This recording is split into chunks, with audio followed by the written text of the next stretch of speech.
برادران اسلام، زبان کا استعمال چاہے بندوں کے معاملے میں ہو چاہے رب العالمین کے معاملے میں ہو، بڑا سنبھل کر کرنا چاہیے۔ آج ہم جو بات کریں گے کہ رب العالمین کی بابت اپنی زبان کا ذرا سا بھی غلط استعمال کتنا نقصان دہ ہے۔ حدیث میں تو یہ بھی ہے کہ بندہ اپنی زبان سے کچھ ایسی بات کر دیتا ہے کہ جس کی وجہ سے وہ جہنم کا مستحق بن جاتا ہے۔ ہم تو آج تک سنتے آئے ہیں کہ بندوں کو یہ نہیں کہنا چاہیے چغلی، غیبت، گالی وغیرہ وغیرہ بندوں سے متعلق، لیکن اللہ رب العالمین سے متعلق اگر کوئی ایسی بات کہہ دے، زبان کا ایسا استعمال کر دے تو دنیا اور آخرت تباہ کر دینے والا وہ عمل بن جا سکتا ہے۔ اسی کی ایک پریکٹیکل مثال حدیث میں بیان کی گئی ہے۔ آج وہی حدیث ہم سنیں گے اور اس پر غور کریں گے۔ حدیث ہے، ابو ہریرہ رضی اللہ عنہ فرماتے ہیں کہ رسول اللہ صلی اللہ علیہ وسلم کو میں نے فرماتے سنا، آپ فرما رہے تھے بنی اسرائیل میں دو آدمی آپس میں بھائی بنے ہوئے تھے، جیسا کہ مواخات جسے کہا گیا، تو ایک جو تھا گناہوں میں ملوث رہتا تھا، جو دوسرا تھا مجتہد فی العبادہ، کہ عبادت میں بہت کوشاں، بہت جد و جہد، بہت محنت کرنے والا تھا عبادت میں۔ یہ دو آدمی تھے، تو عبادت میں جو راغب شخص تھا جب بھی دوسرے کو گناہ میں دیکھتا تو اسے کہتا کہ باز آ جا۔ آخر ایک دن اس نے دوسرے کو گناہ میں پایا تو اسے کہا کہ باز آ جا، تو اس نے کہا مجھے رہنے دے، میرا معاملہ میرے رب کے ساتھ ہے، کیا تو مجھ پر کوئی چوکیدار بنا کر بھیجا گیا ہے؟ اب یہ معاملہ یہاں تک صحیح ہے۔ تو اب وہ شخص عبادت گزار جو تھا اس نے کہا اللہ کی قسم اللہ تجھے معاف نہیں کرے گا، تجھے جنت میں داخل نہیں کرے گا۔ اب ہوا یہ کہ وہ دونوں فوت ہو گئے اور رب العالمین کے ہاں جمع ہوئے، تو اللہ نے عبادت میں جو کوشش کر رہا تھا اس سے کہا کیا تو میرے متعلق زیادہ جاننے والا تھا؟ یعنی کہ اس نے جیسا کہا کہ اللہ تجھے معاف نہیں کرے گا، تو اللہ تعالیٰ کہہ رہا ہے کیا مجھ سے متعلق تو زیادہ جاننے والا تھا، یا جو میرے ہاتھ میں ہے تجھے اس پر قدرت حاصل تھی، تجھے اللہ تعالیٰ جنت میں داخل نہیں کرے گا جو اس نے کہا۔ اللہ کہہ رہا ہے کیا تیرے اختیار میں تھا؟ کہ اللہ رب العالمین دو سوال اس سے کریں گے، اور پھر گناہگار سے فرمایا جا میری رحمت سے جنت میں داخل ہو جا، اور دوسرے کے متعلق فرمایا اسے جہنم میں لے جاؤ۔ اس حدیث کے بیان کرنے کے بعد ابو ہریرہ رضی اللہ عنہ کہہ رہے ہیں اس ذات کی قسم جس کے ہاتھ میں میری جان ہے، اس نے ایسی بات کہہ دی جس نے اس کی دنیا اور آخرت تباہ کر کے رکھ دی۔ یہ حدیث بہت اہم نکات پر مشتمل ہے۔ اس طرح کی حدیث ہے جس کے اندر جو ہے گناہگار کے ساتھ اچھا ہوتا ہے، اور جو نیک ہوتے ہیں، جو عبادت گزار ہوتے ہیں، ان کے ساتھ برا ہوتا ہے۔ تو یہ حدیثیں لے کر جو گناہگار ہیں، جو شیطان کے چنگل میں پھنس چکے ہیں، وہ بیان کرتے ہیں، یوٹیوب پہ اس حدیث کے بیان کر رہے ہیں، اور عنوان جو ہے لگا رہے ہیں اپنی منمانی کا کہ نمازیں پڑھنے والا جہنم میں جائے گا، یا دعوت کا کام کرنے والا جہنم رسید ہو جائے گا، نعوذ باللہ۔ تو یہ کھلی دلیل ہے کہ وہ اسلام سے کوسوں دور ہو گئے ہیں۔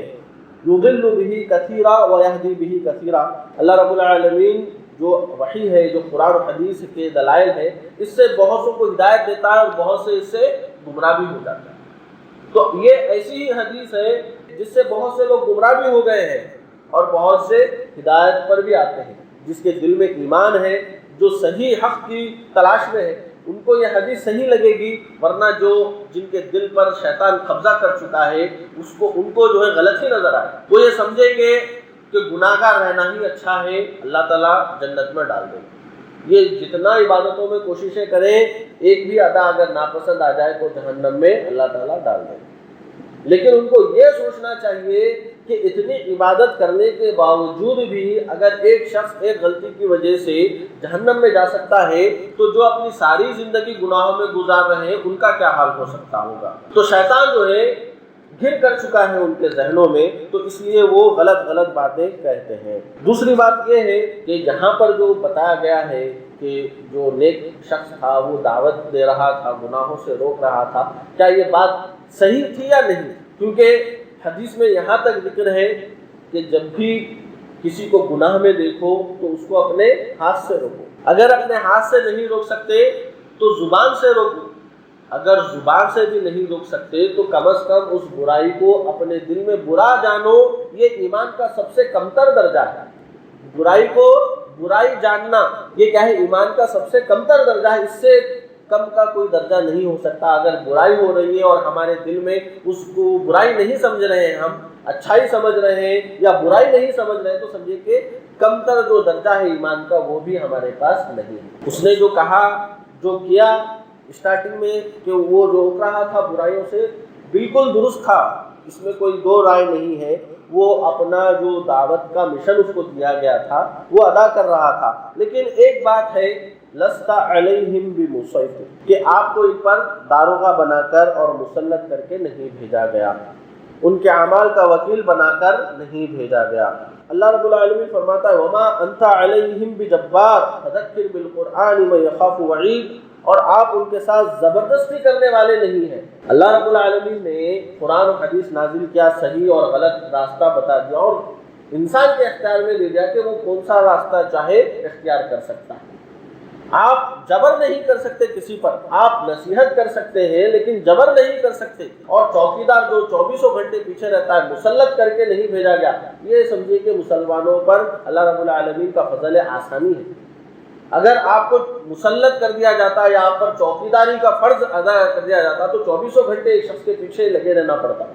آپ کی ذمہ داری ہے صحیح اور غلط بتا دیں، قرآن و حدیث کے حوالے دے دیں، سمجھا دیں. اللہ تعالیٰ زبردستی کرنا چاہتا تو تمام کے تمام مسلمان ہی بنا دیتا. اللہ تعالیٰ خود اختیار دے رکھا ہے، جو چاہے راستہ اختیار کر سکتے ہیں. ان کا فیصلہ آخرت میں ہونے والا ہے، کون جو ہے اپنے اعمال کے سبب جنت میں جانے والے ہیں، جہنم میں جانے. اور یہاں پر ایک یہ بات بتائی گئی ہے کہ دیکھو اللہ رب العالمین کی رحمت کتنی وسیع ہے. لا تقنطوا من رحمت اللہ، اللہ کی رحمت سے مایوس مت ہو جاؤ کہ ایک گناہ گار شخص کو بھی اللہ تعالیٰ اپنی رحمت سے جنت میں ڈال دے سکتا ہے. تو اللہ کی رحمت سے مایوس نہیں ہونا چاہیے. گناہ گار شخص کو بھی وہ کبھی بھی توبہ کر کے اللہ کی جنت حاصل کر سکتا ہے. تو یہاں پر دیکھیے کہ اللہ کے رسول صلی اللہ علیہ وسلم خود ارشاد فرماتے ہیں کہ میں بھی اللہ کی رحمت کے بغیر جنت میں نہیں جا سکتا. کیونکہ اللہ رب العالمین کی جو جنت کا معاملہ ہے وہ بڑا ہی عجیب ہے کہ جنت سراسر اللہ کا فضل اور اس کی عنایت ہے، نیکیوں کا بدلہ یا قیمت نہیں. ہم یہ نہیں سمجھیں کہ ہم نے اتنے نیکیاں کری اس کے بدلے ہمیں جنت مل رہی ہے. اللہ کی ایسی ایسی نعمتیں ہیں جو ہمیں اب میسر ہے کہ ساری عبادتوں کے بدلے میں اس ایک نعمت کے بھی ہم مستحق نہیں بن سکتے. لیکن اتنی بڑی نعمت اللہ رب العالمین کی جنت ہے، ہم سمجھ رہے ہیں کہ ہمارے یہ مختصر سی زندگی کے اتنے سے اعمال کی وجہ سے ہمیں وہ مل جائے گی. آپ دیکھیے انسان جو ہے 60 سال 70 سالہ زندگی میں کتنا کچھ کما لیتا ہے اور کیا حاصل کرتا ہے. ایک بڑی سی بلڈنگ یا ایک بہترین سی گاڑی بنا لیتا ہے. اور جنت دیکھیے ایسی چیز ہے، سب سے کم جنتی کو دنیا سے 10 گنا بڑی جو ہے جنت ملے گی. اس کی عیش و عشرت، اس کا سامان جو ہے ہم تصور ہی نہیں کر سکتے. کتنے ہزاروں سال لگ جائیں گے، ہم تصور ہی نہیں کر سکتے. تو فرمایا گیا کہ وہاں کی ایک اینچ یا وہاں کی ایک چیز جو ہے دنیا اور اس کی تمام چیزیں دے کر بھی نہیں خریدی جا سکتی. تو ایسی انمول نعمت ہے جنت. تو یہ جو اللہ رب العالمین جنت دے رہا ہے تو کیا ہے نیکیوں کے بدلے میں نہیں بلکہ اللہ کے فضل اور رحمت سے ہمیں جنت مل سکتی ہے. یہ نہیں سمجھنا چاہیے نیکیاں جو ہے اس سے ہم حاصل کر سکتے ہیں. تو یہاں پر سب سے اہم چیز یہ یاد رکھنا ہے کہ استقامت ہونی چاہیے. دین پر استقامت کی دعا کرتے رہنا چاہیے، مرتے دم تک دین پر قائم رہنے کی دعا کرتے رہنا چاہیے. اپنی عبادت پر فخر نہیں کرنا چاہیے کہ ہم تو ماشاءاللہ عبادتوں میں ہیں، توحید پرست ہیں، نمازی ہیں، اب ہم نجات پا جائیں گے، جنت یقینی ہے. لیکن یاد رکھیے کہ ایسا بھی ہو سکتا ہے کہ مرتے دم تک کچھ بھی ہو سکتا ہے. اللہ کے رسول فرمائے انما الاعمال بالخواتیم، کہ اعمال کا دار و مدار خاتمے پر ہے. خاتمے کے وقت انسان کا کیا معاملہ ہو جائے، کیا بات نکل جائے، کیا عمل سرزد ہو جائے، نہیں بول سکتے. تو اللہ تعالیٰ سے دعا کرتے رہنا کہ خاتمہ بھی ایمان اور استقامت کی حالت میں ہو. زندگی بھر جو ہے نیکیوں میں کام کر رہا تھا، لیکن آخری وقت میں جب اس کی موت آ رہی تھی اس سے پہلے اس کی زبان سے کچھ کلمات ایسے نکل گئے تھے اللہ کے حق میں جو ناقابل قبول تھے، اللہ کو ناپسند تھے، جس کی وجہ سے اس کی دنیا اور آخرت تباہ ہو گئی. تو دعا کرتے رہنا چاہیے کہ ثابت قدمی استقامت رہے مرتے دم تک اور خاتمہ ایمان کی حالت میں. یہ دعا کرتے رہنا چاہیے. اس واقعے سے ہمیں پتہ چل رہا ہے. اور یہ بھی کہ کسی سے بدگمان نہ ہو. گناہ گار ہے، اللہ رب العالمین جو ہے اس کے ساتھ اچھا معاملہ بھی کر سکتا ہے، اس کو ہدایت بھی دے سکتا ہے، توبہ کی توفیق بھی دے سکتا ہے، وہ سدھر بھی سکتا ہے. اللہ رب العالمین کی رحمت کا مستحق نہیں بن سکتا ہے، کسی سے بدگمان نہیں ہونا ہے۔ یہاں پر ایک مسئلہ اہم ہے، وہ یہ ہے کہ تکفیر مطلق اور تکفیر مقید کا جو مسئلہ ہے اس کی ناسمجھی کی وجہ سے ہم جو ہے بڑے بڑے الفاظ کہہ دیتے ہیں۔ تکفیر مطلق اور تکفیر مقید کیا ہے؟ مطلق مطلب عمومی بات، شرک کرنے والا جہنم میں جائے گا، یہ مطلق ہے، عام سی بات ہے، قرآن میں اس کا ذکر کیا گیا ہے کہ اللہ رب العالمین ان لوگوں کو معاف نہیں کرے گا اور جنت میں نہیں جائے گا، ہمیشہ جہنم میں رہیں گے، یہ مطلق ہے جو بھی شرک کرے گا۔ لیکن ایک پرٹیکولر انسان کو کہ تو مشرک ہے اور تو جہنم میں جائے گا، مقید کر کے ایک کو خاص کر کے پرٹیکولر ایک شخص کو ہم یہ نہیں کہہ سکتے کہ تو جہنمی، یہ مقید جو تکفیر کا ہے یہ حکمران وقت اور جو ہے قاضی وقت کا معاملہ ہے، وہ جو ہے اس کے اوپر حجت قائم کرے گا اور جو بھی قوانین ہے اس کے حساب سے فیصلہ کرے گا، وہ قاضی کا معاملہ ہے۔ عام انسانوں کو تکفیر مقید کا اختیار نہیں دیا گیا کہ وہ شخص جو ہم دیکھ رہے ہیں ہمارے سامنے کچھ غلط کام کر رہا ہے، ہم اس کے اوپر تکفیر کا فتویٰ نہیں دے سکتے، مشرک کا فتویٰ نہیں دے سکتے، یا پھر جہنم کا فیصلہ نہیں دے سکتے۔ ہو سکتا ہے اس پر حجت قائم نہیں ہوئی ہوگی، ہو سکتا ہے کچھ اعتراضات ہیں جس کے جواب اس کو نہیں ملے ہیں، کچھ بھی ہو سکتا ہے، اس لیے تکفیر مقید کی جرات نہ کرے، جیسا کہ اس شخص نے کیا کہ اللہ تجھے بخشے گا نہیں، تجھے جنت میں نہیں داخل کرے گا، تو یہ تکفیر مقید کا کسی کو اختیار نہیں دیا گیا ہے، یہ بات ذہن میں رکھنے کی ضرورت ہے۔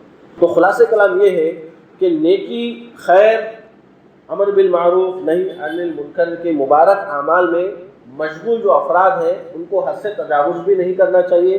دوسرا، نیز اپنے اعمال خیر پر کسی طرح دھوکے میں نہیں ہونا چاہیے کہ وہ یقیناً جنت میں ہی چلا جائے گا، اس طرح کا دھوکہ جو ہے شیطان کی طرف سے ہو جاتا ہے۔ شیطان کی طرف سے دھوکہ یہ ہو جاتا ہے، نیک لوگوں کو بھی ہوتا ہے کہ اب تو ہم جنت میں چلے ہی جائیں گے، اس لیے اب وہ بے فکر ہو کے رہ جاتے ہیں۔ اسی طرح جو برے لوگ ہیں ان کو بھی شیطان دھوکے میں رکھتا ہے کہ اب تو جہنم ہی ہے، اب کچھ بھی کر لو، کیا بھی کر لو، کچھ ہونے والا نہیں ہے، جہنم میں ہی جانے والے ہیں، تو لائٹ سمجھ کے وہ رہتے ہیں، زندگی گزارتے ہیں۔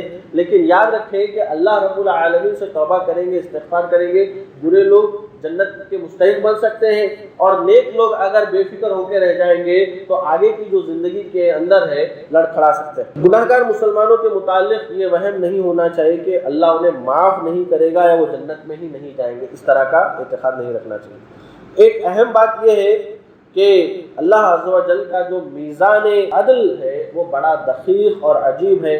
اللہ عز و جل جو بھی فیصلے فرمائے اور جو فرمائے وہ عدل ہی پر مبنی ہے، اور کوئی نہیں جو اس سے پوچھ سکے، البتہ وہ ہر ایک سے پوچھ سکتا ہے۔ اللہ رب العالمین کا ایسا ہے، لا یسأل عما یفعل وهم یسألون، اللہ سے تم سوال نہیں کر سکتے، اللہ جس سے چاہے سوال کر سکتا ہے۔ تو اللہ نے ایسا کیوں کر دیا؟ یہ یقین ہونا چاہیے کہ اللہ جو بھی کر رہا ہے وہ عدل پر مبنی ہے۔ جس کے ساتھ بھی معاملہ ہوا ہے، جنت کا جہنم کا فیصلہ حق پر، عدل پر مبنی ہے۔ ہماری کم علمی کی وجہ سے ہمیں سمجھ میں نہیں آ رہا ہوگا، تو بندگی اور اس کے ساتھ ساتھ ہمیشہ ڈرتے رہنا چاہیے کہ یہ سب کچھ نامقبول نہ ہو جائے جو کچھ ہم نے کیا کر رہے ہیں۔ اس لیے دعا سکھائی گئی، ربنا تقبل منا انک انت السمیع العلیم، تو یہ دعا۔ تو یہاں پر اس حدیث میں جو آخر میں جو بات ابو ہریرہ رضی اللہ عنہ قسم کھا کر کہہ رہے ہیں کہ قسم اس ذات کی جس کے ہاتھ میں میری جان ہے، اس نے اپنی زبان سے ایسی بات کہی تھی جس کی وجہ سے دنیا اور آخرت اس کی تباہ ہو گئی۔ تو اس سے متعلق ایک حدیث میں بیان کیا گیا کہ جہنم میں زبان جو ہے لے جانے کا ذریعہ سبب بن سکتی ہے۔ ایک لمبی حدیث ہے معاذ بن جبل رضی اللہ عنہ کی، اس کے اندر کافی چیزیں بیان کرنے کے بعد آخر میں اللہ کے رسول فرماتے ہیں جس چیز پر ان تمام چیزوں کا دار و مدار ہے کیا وہ نہ بتا دوں؟ تو آپ نے فرمایا ہاں، تو پڑھا، آپ نے اپنی زبان پکڑی نبی صلی اللہ علیہ وسلم نے، اور فرمایا اسے اپنے قابو میں رکھو۔ میں نے کہا اللہ کے نبی کیا ہم جو کچھ بولتے ہیں اس پر پکڑے جائیں گے؟ آپ صلی اللہ علیہ وسلم نے فرمایا هل يكب الناس على وجوههم في النار الا حصائد السنتهم، لوگ اپنی زبانوں کے بڑبڑ ہی کی وجہ سے تو اوندے منہ جہنم میں ڈالے جائیں گے۔ تو جہنم میں ڈالے جانے کا جو سب سے انتہائی ذریعہ بیان کیا گیا، سبب بیان کیا گیا کہ زبانوں کی بڑبڑ کی وجہ سے جہنم میں چلے جائیں گے۔ تو زبان کو کنٹرول اور قابو میں رکھنے کی ضرورت ہے۔ ہم دعا کرتے ہیں کہ رب العالمین ہمیں اپنی زبانوں کو قابو میں کرنے، صحیح استعمال کرنے کی توفیق عنایت فرمائے، جب تک رکھے ایمان کی حالت میں زندہ رکھے، خاتمہ ایمان کی حالت میں فرمائے۔ وأقول قولي هذا أستغفر الله لي ولكم ولسائر المسلمين من الذنب فاستغفروه إنه هو الغفور الرحيم۔